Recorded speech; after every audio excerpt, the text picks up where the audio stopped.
The GallowgateShots podcast is sponsored by Tyre Spot, the North East's leading tyre supplier with branches across the region. Tyre Spot don't just do tyres, they cover everything from servicing to wheel alignment. They can handle every aspect of your car's maintenance. For more information, visit tyrespot.co.uk. Enjoy the episode.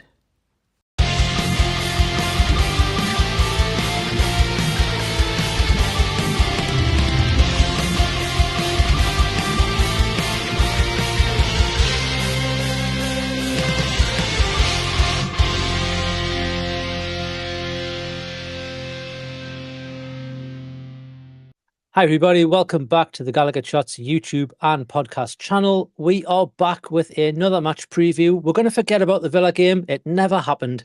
And we're going to go straight into the next home fixture of this, 5 games left of the season to get Champions League football. It's the Ipswich home game. I'm Scott. I am your host for this one. I'm back. I took a little breather for the Villa game. I didn't. I was unavailable. But I'm joined by Matty, Andy, and Daryl. Boys, something happened, and I don't know what it is, but there was a game that never happened. We'll brush it under the carpet, shall we? We'll dust ourselves down and we'll move on. But how are we all doing? Are we all good? Good. Yeah, let's just forget about the weekend. We're still on a 5-win streak. They've played again since then anyway, so it's water off a duck's back anyway. It doesn't matter now. Anyway, this is the Ipswich home match preview. It's on Saturday, 26th of April. It's a good old-fashioned 3 p.m. kickoff, and it's at St James's Park. Obviously, it's a home game. It's not on the telly because it's a 3 p.m. kickoff, so go and support your local football club if you're non-league or whatever, and or watch it on the telly, whatever you prefer. But Ipswich aren't doing so well. The 18th in the league on 21 points. I believe if we beat them at the weekend, they will be relegated. So it's never a nice thing to happen, but you know, it's one of them things. They are. I think I read a stat that if it does happen, it'll be the first time for a long time that all three are relegated before May. So there we have it. But yeah, they're on 4 wins, 9 draws and 20 defeats, 33 goals scored and 71 conceded. That puts them on a -38, which only reads good for us when it comes to our goal difference, lads. We did beat them 4-0 on the away win, and we're obviously hoping for more goals in this fixture. And before we get into all of this, I've got some commentator stats as always, so we'll rattle through those quickly and we'll jump into this preview. So following the 4-0 win, which I've just mentioned, in December, Newcastle are looking to complete their first league double over Ipswich since 1973-74 season. I didn't think it was that long, but there we go. They have managed to get a couple of draws and wins since then. Ipswich are winless in their last 11 away league games against Newcastle. And in that 11 aways, there's 5 draws and 6 defeats in that.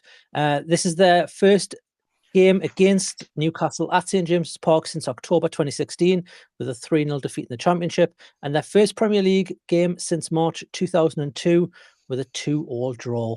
Newcastle have won each of their last 4 Premier League games at St James's Park, scoring 4+ goals in the last 2. You can't say that ticket isn't good value for money. The Magpies have only ever scored 4 or more in their 3 successive Premier League home game matches once before. That was in August to September in 1994. Another throwback to comparing Eddie's team to Keegan's team entertainers. So let's be having that one as well. And despite being just one of 5 teams to score at least 60 Premier League goals this season, Newcastle have only got 9 different goal scorers if you exclude own goals, compared to a league best of 20 last season. So I don't know what's been going on. Probably less rotation is probably what's been going on because we haven't had as many injuries. But yeah, not as many goal scorers this season. There we have it. So then, boys, that's it from my side. Let's talk a little bit about Ipswich. Andy, I believe you've got what can only be described as a Bible's worth of information. Give you the TLDR, and what we got to say about them? So my brother-in-law is an Ipswich fan from the area. his son, my nephew, is unfortunately also lost to the Tractor Boys, despite the Burnham's best efforts to get him in black and white.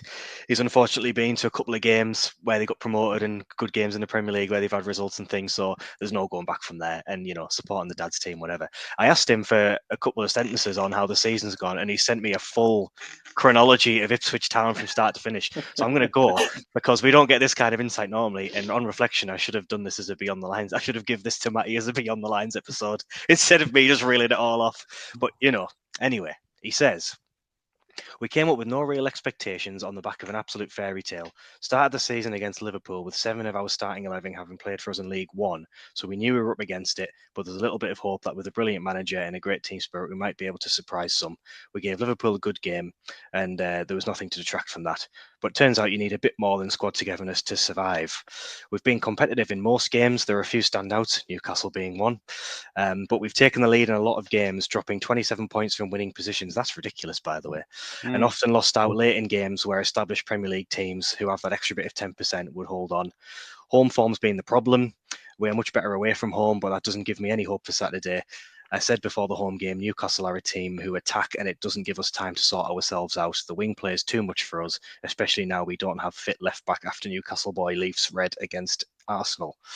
Bit of ref watch overlap there, Dasmo, sorry. Reality is the gap's far too big, but we can hold our heads high compared to Leicester and Southampton, who've gone down with a whimper. Ultimately, it hasn't been much of a fight since the turn of the year. Halfway through the message. We built well, bought young players who will be assets to sell and grow with. We know we'll lose the lap, but other good signings who haven't featured much but will be top draw in the Championship. Sammy Smodics, the only player we bought who's over the age of 24, so he reckons in a couple of years' time they'll give it another crack.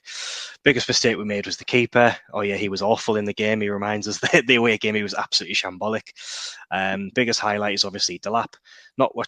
I've not enjoyed watching a player so much for a very long time, and I think Newcastle will be an ideal destination for him. I really hope he makes a sensible decision to go somewhere where he can thrive. Last paragraph. So it's probably been the season we expected, and there are some great moments to hold on to, but in reality, we got promoted 3 years too soon for what we were trying to build. We'll go down and hopefully bounce back again and give it a proper go in 2 years' time. His prediction, 4-0 win for Newcastle. Well done. Wow. Well done. Yeah. Good right. That was me paraphrasing as well. I'm not having the prediction there, although that would be nice. But well done. That was a nice little write-up. Lovely. Succinct and well read. It was. I felt like I should have had the Hovis music playing in the background. A bit flashback. Matty, mate, I think there's some good points there, especially about the attack. And I think that's where, we saw in the away game where we kind of, I don't want to say overpowered Ipswich, but it's probably the only word you can really describe it. We just got at them from the get-go and they couldn't deal with it. They just constantly, I don't know, they just didn't seem to know how to deal with our pressure. And it was surprising to begin with, because that's very much how the Championship's like, in a way. It's a very high-intensity league, the Championship, but I think it was more of just a quality over anything else, just a gulf, wasn't it? Yeah, it was. I think, like you said, there was a lot of, I think it was one of those games where the press just really caught them in like a deer in the headlights. Felt quite similar to the Leicester game the other week, though. I mean, I think we showed a bit more quality on that day. Really, really could have been 5, 6, or 7. I think Dan Byrne put one in at the end, could have made it 5-0, but it was a weird like offside decision. But yeah, it felt like one of those games where they went exactly at the races, and we were that's just not the team you want to be playing when you're not at the races. I remember, the third goal in particular, it was an absolute mess up by their keeper, passes it straight to Isak or someone to play in Isak, and he just sits him down and rolls it in the bottom corner like a 5-a-side goal. I remember Jacob Murphy smashing one in off the underside of the bar, and obviously Isak gets his hat-trick later in the game after opening the scoring. I think if we can force those types of mistakes again, then we're in obviously a good stead for Saturday. But like Andy's sort of epilogue there just stated that they play better away from home. I know they are, again, they've been a poor team in terms of results. However, out of the full bottom three, the 3 teams that are going to go down, I've always thought Ipswich are the more entertaining to watch, and B, the more likely to get results. They've given it a right go, like. Yeah, and they've given it a go, and they've lost by the odd goal. Like you've just said, they've lost 27 points from winning positions, which is, you turn half, not even half, a quarter of that into points, they'd still be in with a fighting chance of staying up, I think, if that's maths. I don't know. Man United would be down. Yeah, well, I mean, Man United 2-0 up again. Were they 2-0 up against 10 men? Like that's crazy. Like, you know, they threw that away at Old Trafford. There's just been a few moments where, like you said, maybe it just came that little bit too soon. Obviously, me with my head of, you know, trepidation. Hopefully, you know, they know they're down, but they want to give a good account themselves on a big stage at St James's Park. The fans will be travelling. You know, big Saturday 3:00 kickoff, and it speaks to, you know, that team maybe not pulling something out the bag, but giving us a right good go. So we really need to be on it. You know, it's not one of those games where I was like, oh, I wish we were playing someone easier. There isn't an quote-unquote easier game other than Southampton and Leicester to play at home after such a bad result at the weekend. But one thing I will say is the fact that I'm all for symmetry in seasons. However, I hope it's symmetry as in a reflection and not to go the other side of the coin. You know, it was only I think it was around about the 32 game stage this time a couple of seasons ago. We got humbled at Aston Villa. We went away. Eddie's Mags chasing, you know, Champions League football. We get humbled 3-0, should have been more, so 3-goal margin, and we had Spurs the next game, and we all know what happened there. It was a 6-1, and it was one of the best performances I think we'll ever see. And after that, we still had the likes of Chelsea to play, Brighton to play, which we do this season as well, Arsenal. So yeah, there's like a weird symmetry there, and hopefully it does it again on this time where we've got to Villa. Yeah, it didn't show up, can't not show up against them teams because they'll smash you, which they did, and hopefully we can put a performance against, albeit yes, almost relegated Ipswich side, but a one that's full of I was going to say piss and vinegar. Is that a nice way of describing them? I don't think you said that in the message, actually. Well, yeah, I'll say that. Yeah, that was the title. Okay, full of piss and vinegar. Not a nice crisp flavour that, but you know what I mean. But yes, very good confidence. As much as Saturday wasn't great, confidence is high. Has to be, given the form that we've been in and who we're playing. However, there has to be an element of caution there. There is, and Daryl, that's again, I think we say this pretty much every week when we're playing one of the sides in the bottom half of the table, but we have to be cautious and we have to not let complacency come and go, oh, look, we smashed them 4-0 in the previous fixture. We just need to turn up and we're going to get a result. And again, we have been victims to that earlier in the season. I think later on in the season, that hasn't been the case. And I think we've maybe rectified that. But there is always that doubt in the back of everyone's mind that this is still Newcastle United. That could still happen. We hope it doesn't. And, you know, but we are still all wary that that could very much be the thing that happens at the weekend. I doubt it will. I don't think the home fans will let that happen, but we've just got to be mindful of that, haven't we?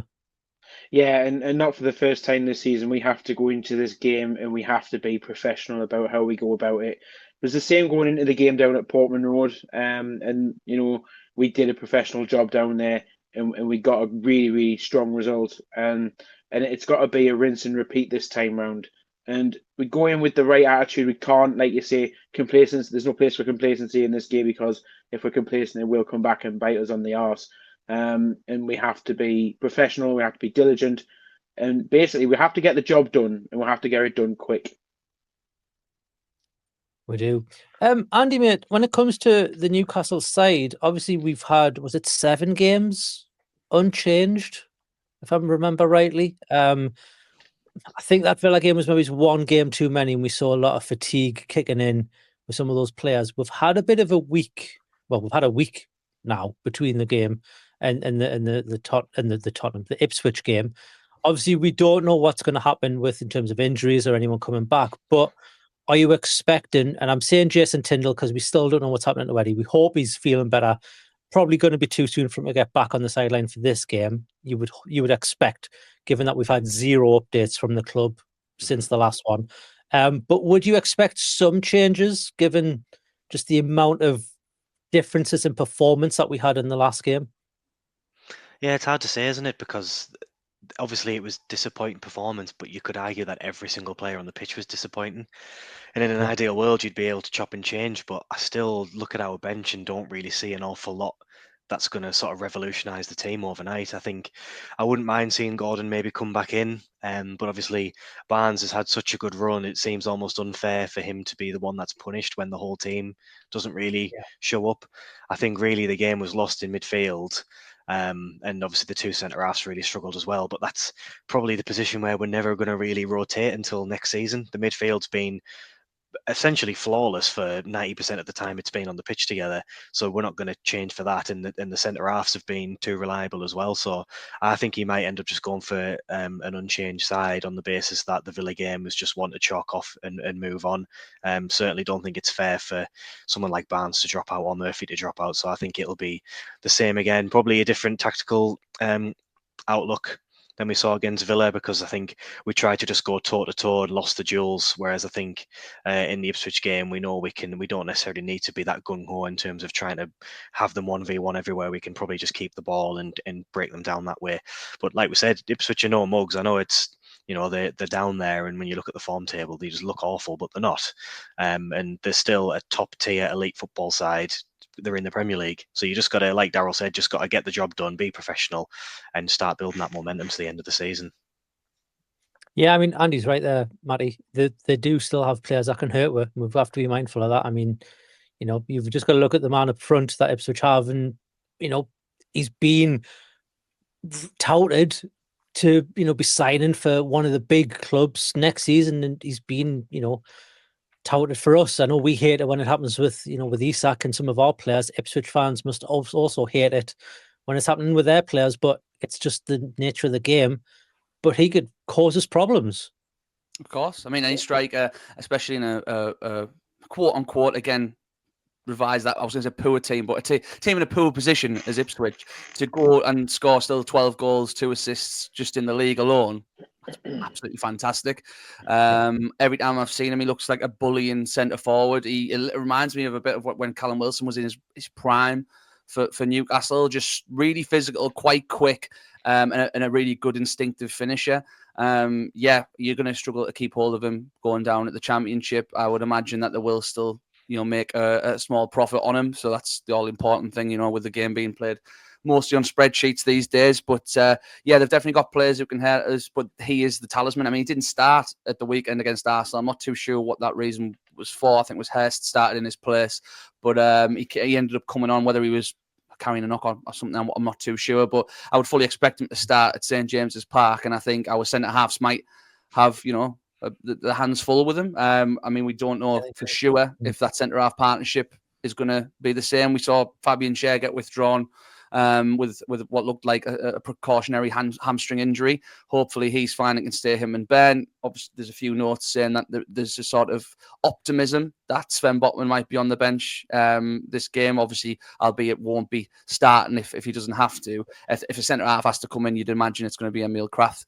slotting in there. So we'll see what happens. But yeah, I think they didn't get the Premier League for no reason, and like we said, just to reiterate, they've gave a lot of teams a good game this season. So they've got a little bit of quality all over the park, but there's certainly gaps there that we should exploit. And we just need to keep an eye on Liam Delap. And like you said, Scott, sort of, and Daryl, just be professional about it. Don't think that you're going to be able to push up loads and really take the game to him. Just calm. But again, like Andy said, maybe a little bit of a different strategy to Villa. We can impose ourselves on the game a lot more and hopefully take advantage of where they are in the table. Yeah, I think obviously the thing with Delap is that he's got a release clause, hasn't he? They're talking about 30 million is the thing with it. So I think a lot of the ITKs and all the reporters are going, well, 30 million, that's a bargain. Who wouldn't want to sign him? So they're going, well, nobody wouldn't want to sign him, so let's link him with everybody. And I think that's what's happening with this one. So it's a bit of a shame because you might even just want to stay and go, no, let's fight and bring them back up next season. But you never know. We'll see what happens. Ipswich fans, if you're watching, let us know what you think's going to happen. I know we've heard from Andy's monologue, but we'll see what everyone else thinks. Daryl, mate, when it comes to the defensive line, obviously Matty's alluded there that Sven Botman is close to come back. Is it the case though with Sven Botman that even if he's fit, even if he's ready, do we just give him the rest of the season, maybe bit parts here and there if it's absolutely necessary to come on off the bench? But to be honest, you want to protect him until it's 5 games. Don't really want to be risking Sven Botman for the rest of the season, do we? No, not really. And you're right to say that Sven's role for the rest of the season should just be to come in, in those bit parts, give him 10 or 15 minutes, start to build his fitness back up so that he can really go again hard at the start of next season. Let him have a full pre-season of partly recovery and partly bringing himself up to speed. And then we can just go full force with him in next term. I think it's a very big boost to see him back, if he is back fit. And it's certainly something to give Burn or Shea something to think about. And also, it's a little bit of a comfort barrier as well, knowing that if you have got somebody of the quality of Sven, to come off the bench, that's great. And obviously, as well, I have to say the same for Emil Kraft as well, because he's a bit of a workhorse and he'll always give you everything he's got. And he offers the same thing, albeit on probably for the right side dominant centre back rather than the left side. And he also offers the flexibility of covering for Kieran Trippier should he need to be brought off for any reason whatsoever. And it's nice to see as well that we have that little bit of flexibility amongst the back four, and hopefully something that we can build on in the summer. Yeah, and it's nice to think about it as more of a flexibility, Matty, than we're dropping one player for another when you've only got to look at Villa last week and the squad they've got. I'm sure none of those players thinking, oh, I'm being dropped for this other player. They're thinking, must be close to 60 games this season. We're having to rotate, otherwise we wouldn't survive the entire season playing week in, week out. I think Newcastle fans have to take that mindset moving forward that if Barnes was to be on the bench this weekend and it was Gordon, I don't think it would be Barnes being dropped for Gordon. I think it would be just a case of let's just rotate and try and freshen things up a little bit. And he's not being dropped. We're changing things a little bit to, one, give Barnes a bit of a rest because, let's be honest, they all looked a bit dead on their feet last week. But, that's one of the only areas where we can rotate. And two, we needed to change things up because it did look a bit stale at the weekend gone. And then the team in the future, and I'm talking next season and beyond, is going to grow to that level where we're hopefully going to be in a position like Villa, where we're going to have a squad of not just 11 players with the odd bit substitute. We're going to have 23, 25 man squad. I think they're even growing further next season, where we're hopefully going to have, it won't happen this summer, but in seasons to come, we're going to have a full squad of players that you're going to want to be rotating. Maybe it's not week in, week out, but every few games you're going to see rotation, and it's not going to be one player dropped for another.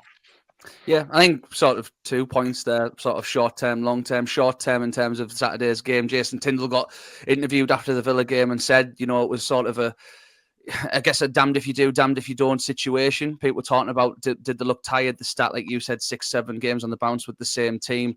But he said, look, like this team's been absolutely phenomenal all the way from the cup final up until the start of Saturday. So he had no reason to drop any of them. That being said, some people might have been saying, oh, well, they look tired, so he should have made changes. And if he does make changes, say the same result happens, people might have said, you've changed too much. Why did you drop them? So I think it is, like you said, damned if you do, damned if you don't. I think he's got a little bit of leeway now to probably make 1 or 2 changes. Again, I appreciate what Andy said, that none of those players really deserve to be dropped. I think it was a collection of just everyone not at the races and knackered on Saturday. One in particular person was, I felt, was really, really, really bad. I think everyone was just bad. So it's going to be harsh for anyone who has to come out the side, but I wouldn't be surprised if he peps in 1 or 2 changes. And I think that one is the one that sort of writes itself, is Anthony Gordon coming in for Harvey Barnes, which would be harsh on a Harvey Barnes. Totally agree. So if he keeps his place, I want more. And if Gordon starts, I want more. And like you said, it's not a case of anyone being dropped. It's a case of just trying to freshen them things up a tiny bit. In terms of the long term, like I said, I think you're spot on, Scott. I think that's one thing when I woke up on Saturday morning knowing that we were playing Villa in the afternoon, albeit we'd beaten 3-0 at St James's on Boxing Day and we were above them in the table. It's them options they have from the bench. It's the way they've been able to manage that squad, like you say, with the amount of games that they've played this season, a very successful Champions League campaign where they've nearly went that extra step further at the semi-finals.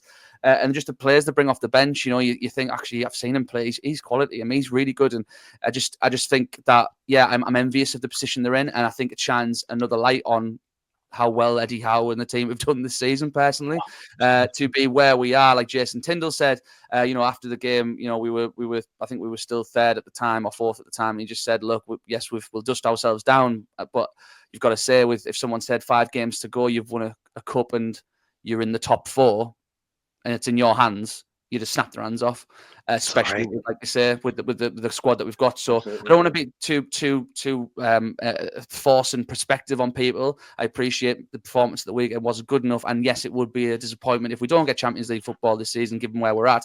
But look at the squads we're sort of up against. Even Forest, some of the players that bring off the bench. It's like that must be nice. I'm not having a go at the likes of Joe Willock or Anthony Gordon. Obviously not Anthony Gordon or Joe Willock, Lewis Miley, Sean Longstaff, Wilson. It's just a little bit stale. I think we've seen Willock. You need to get him into that form. He needs to play a run of games to be that player who can affect the game. Callum Wilson, sadly, is probably at the end of the road in terms of his Newcastle career anyway. And what a career, if laden with injuries, what a career it has still been. Next to Isak, he's still the best. Next to Isak and Shearer, he's still the best Premier League striker statistics-wise we've had. But yeah, we just need those 3, 4, maybe 5 signings so you can litter the squad with a bit of quality. Whether we can do that, I'm not too sure. This is what's making me nervous for the end of the season, because is it the Champions League that unlocks that potential, or do we still have that enough money to make those changes next season to compete? I'm not too sure, but that's a point for another time. But yeah, sort of long term, like you said, Scott, I think it's really important that we have those options from the bench to really affect the game, not just go and hopefully do something, because that sort of substitution of Willock, Wilson, and a half-fit Anthony Gordon just seems a bit of like we'll see if this does anything at the moment. Yeah, but yeah, and it's interesting, Andy, because the players that are on the pitch, when they're on the bench, they don't seem to be able to impact games either. They almost need to be, the players that are on the bench need to be starting games, and the players that are on the pitch, they can't come on the bench. Like a Harvey Barnes or a Jacob Murphy, they're not going to impact the game at 60, 70 minutes. They need to be playing that full game, like Joe Willock, like Callum Wilson. Well, maybe it's not Callum Wilson. We don't know how he's going to. He probably wouldn't be able to last a full game at the minute. But but like the Sean Longstaffs of the game, who they take a long time to get up to speed with the game, or they need to be starting from that starting point. So we're in a bit of a weird scenario where we can't really affect a game from the bench. It seems the game just completely changes and goes a bit flat when players come on. Yeah, it's a difficult one, because I think it's sometimes hard to tell whether it's just the nature of football or whether it's the players coming on. Because I remember that when Antonio did his podcast with Wilson, I remember him saying how hard it is to get up to speed as a sub. So you really need to be coming on before 60 minutes to get anywhere near up to the speed of the game. And obviously, we know how intense the Premier League is and how intense our style of play is. It must be rock hard to go into a game and just immediately be sprinting and immediately be, knowing where you need to be and things like that. But yeah, it's really difficult, and I never really feel massively confident whenever we're making any kind of a substitute. And again, it's a criticism that's sometimes been levied at Howe, is that he maybe leaves subs too late, but I've always given the excuse that the bench just isn't good enough. And I've always subscribed to the theory that you're only as good as your worst player. And if you're having to bring on, no disrespect to them, Longstaff, where Villa have got Tielemans, Asensio, all these quality players all the way through the squad. I mean, even when you go down the table and you look at someone like Spurs, who are obviously having an absolute stinker, they've still got ridiculous depth in the squad, as much as Ange would disagree. So I just think it's one of them, and it must be really difficult when the games are so important and people are going in there being expected to make an immediate impact and win a game. It's hard, and that doesn't excuse it, because there have been times where people have come off the bench and they haven't been good enough.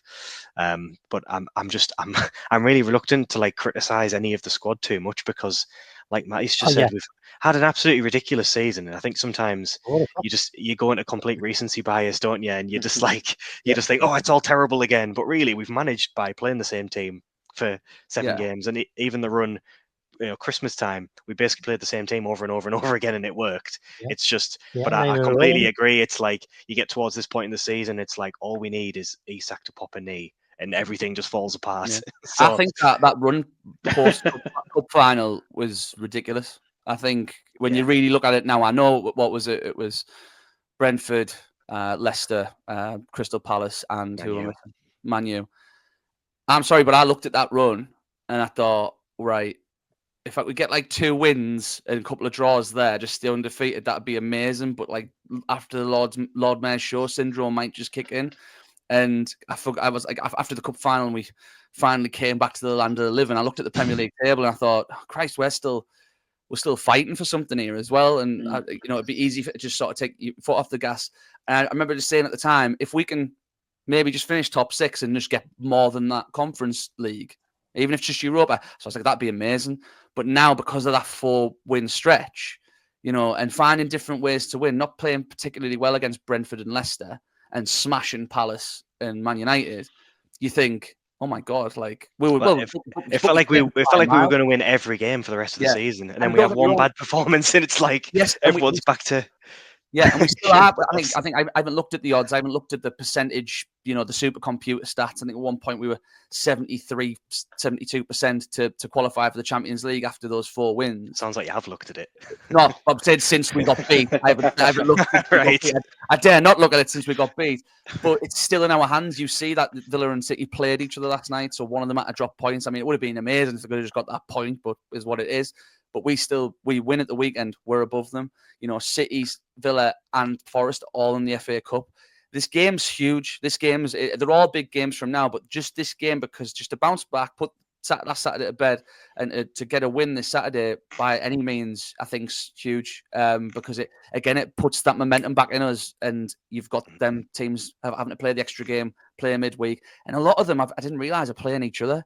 So it's like we're still in the driving seat. I'm gonna not Chelsea playing each other. I think. Yeah, I'm getting far too optimistic here. It's that streak after the cup final. I think is one of the most impressive parts of this season, second to the actual cup itself. It is. Well, we'll see what happens. But there will be one person in the middle of the pitch who dictates a lot of it, and Daryl can tell us all about it, mate. Sorry, I had to find a link somewhere from that, but Daryl, mate, give with a ref watch. Who's the man in the middle and who's the man on VAR this weekend? Was I right in thinking there was a power cut at the Villa game and we lost VAR for about 10, 15 minutes? Did they announce that? Or was that in your notes and have I totally ruined it for you? Sorry. I don't know about that. Maybe we did. Who knows? So the referee. The man in the middle for Saturday's game is going to be Michael Salisbury of Lancashire. It's only his second Newcastle game of the season. That follows last month's 1-0 win away at West Ham, which was the catalyst for that undefeated run, including that glorious cup final. He was previously on VAR for our last game, the 4-1 defeat that we're not going to talk about. And he was also VAR for the first leg of the AFL Cup semi-final down at Arsenal, which we won 2-0. Premier League stats this season, he's done 11 Premier League games, issuing 34 yellows, 2 reds, and awarding 1 penalty. And VAR is going to be James Bell. He hasn't refereed a Premier League game before because he's from the next tier of officials, so it's Select Group 2. So he looks after Football League games. You'll never sing that.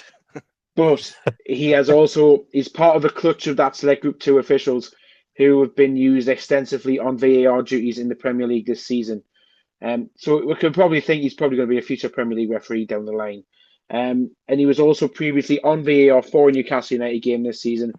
That was the 5th round FA Cup loss at home to Brighton after extra time. Speaking of referees, by the way, the penalty they gave Villa in that Man City game was a disgrace. Yeah, it was. I agree. Terrible. Well, I thought it was nailed on, mate. I thought it was an absolute stonewall penalty. He won the ball. He got the ball. The Villa, the Ramsey one. Yeah. Nah, not he literally runs alongside him, kicks the ball, and then he gets a penalty. Mind you, everyone disagreed with me about the Nick Pope one, so what do I know? No, I agreed with you. I agreed with you, Andy. I agreed with you. Now, for me, I was just like, it's a penalty all day. Like, I didn't see any problem with it. Even Gary Neville was like, oh, I think he's bought that. I think he's bought it. And then he kept watching it, going, no, it's a penalty. Like, okay. Mind you, I was desperate for Villa to lose that after I didn't want them to have any momentum. Because obviously the whole thing about Champions League, Villa were just creeping up there. And I don't know why all these models and the statistics all have Forest just becoming crap. Like all these models just say Forest aren't going to win anymore. And it's like, it must be really annoying as a Forest fan because it was similar to us when we were up there and it was like, oh, Newcastle will drop off eventually. And it's like, lads, there's no games left. They only have to play 5 more games. So, yeah, it's a weird one. Anyway, I've gone off-piste. A fairly easy run-up as well. Like, apart from, I think, Chelsea in the last game of the season, they're not playing anyone in the the top 5 at I all, think where it'll be Chelsea everyone that else drops has out. been. It won't be them. Well, I think Man City and Forest have got the easier run-ups, and it's between us, Chelsea and Villa, are fighting for that last spot. I think that's how it's going to end up. And we've got the better goal difference, so let's see what happens. Anyway, that's a different prediction for a different video. We're going to give you our predictions for the game now. Daryl, mate, what's your prediction? Seems you're already at St James's Park. You're already sat in your seat. Let me know what your Live as prediction. we record from St James's Park under the lights with a crowd. Yeah, I'm gonna go. I'm not gonna go for a full repeat of the away game. I'm gonna go with a 3-0 win. I'll have 3 separate goal scorers. I'll have Isak, Gordon, and Tonali. Oh, so he's going for a change in lineup as well. There we go. Now, I Andy. didn't say that. He could do it off the bench. Oh, well, there we are. Maybe Don't point that rude. I was going to say, blimey. Andy, what are you going for? Giving it the Indiana Jones. I'm going to say 3-1. I don't think it's going to be easy. I think we will eventually win comfortably, but I think it's going to be them where having halftime pints and we're all a bit like, but I think we will pick it up and get the win. 3-1. Joe Linton, Fabian Schär, because I think he's technically on a goal scoring streak at the minute, and then Isak penalty. Because I think the relegation threatened teams always give penalties away because they always just make stupid fouls. So 3-1 and Delap for them. Awesome. Matty. I don't know whether now if Andy said that, I don't know whether to think that maybe there might be a chance they score first, and then we just somehow blow them away. I think it's going to be tight as well, tight-ish. But I'm going to go 2-0, a bit more of a reserve one, just to go in the first half, go in the second half. Again, we can't say any multiple goals out. Isak scoring, although that this recent run, we've scored so many goals, and he's only scored one of them. Yeah, I'm still going to go with Alexander Isak, and I'm going to go with his mate Jacob Murphy. Let's go. Both of them set each other up just for fun. But yes, what angle is Murphy going to score from this week? Yeah. Be interesting to see. But I wish he'd just do that more. Get near the goal, just hit it as hard as you can. Leather it. Hard as you can. In football, generally, people need to just whack it sometimes. Yeah. I think so many people are scared about taking a deflection and they're on the break all of a sudden. I think it happens a lot more than we realise. But no, old school us, aren't we? Just smack it. Yeah, but 2-0, even though they have scored a few goals this season and we haven't had the nicest of defensive records, but let's go 2-0. Nice. Yeah, I think we'll keep a clean sheet, actually. That's what my prediction. I think I'm going to give you a score as well. I'm not just going to go clean sheet. No, I think it'll be 3-0. And I'm going to go for a midfield opening the scoreline with a bit of a Joe Linton. I think Joe Linton's going to get one. And then I think Isak's going to get a brace. I think he's overdue scoring a couple of goals, not from set pieces or penalties or anything like that. He's just going to get a nice couple of goals that they're going to wow the Gallowgate end in the second half, because Bruno's going to win the coin toss as well. Well, they're never at my end, the goals. They're always at the Gallowgate. So so quiet at your end, that's why. Yeah. No. Yeah, 3-0. Joe Linton and two from I said 2 from Bruno there, 2 from Isak. Awesome. Well, if you've been watching this, let us know in the comments what you think your prediction is going to be. If you're an Ipswich fan watching this, let us know. First of all, how was Andy's eulogy at the beginning? Did he get it spot on? Yeah. I didn't realise I died. Eulogy. Wow. My brother-in-law hasn't died either. How was it? Did he get it spot on, or was it? Do you agree? Let me know. And how was your first Premier League season back for? When was it? 2002? When Ipswich were last in the Premier League. How has it been? Have you enjoyed yourselves? And like I said, you'll probably be back in a couple of seasons if you keep hold of your squad when you go down, which I like to think you will do. But let me know down below if you have been reading, if you have been listening and watching. how your season's been. And Newcastle fans, what's your predictions for this one as well? While these are all down there, if you're not subscribed already, hit the subscribe button and hit the notification bell to be notified when new videos go live on the channel. And also give a little thumbs up just to put this video in the feeds of other Newcastle and Ipswich fans as well. If you want to go one step further, you can become a member. It's $2.99 a month. That gets you early access to videos like this one, as well as exclusive content throughout the season and throughout pre-season as well. I do have to press that now because we're coming towards the end of the season, but you will get stuff throughout the pre-season as well. Boys, does anybody want to add anything before we end? I've spoke more than enough. There we go. Well, let's leave it at that then. We will see us all in the next one. Here's hoping for a bounce back, 3 points. And here's hoping for some good news about Eddie Howe as well, because I think we're overdue. Eddie. Just even an update. But yes, let's hope we get something. And if we don't get anything, if you're watching this, Eddie, feel better, get better. Hope we do see you at least by the end of the season, but hopefully we'll see you sooner than that, because we miss you, mate. I love you. See you all later. Ta-ra.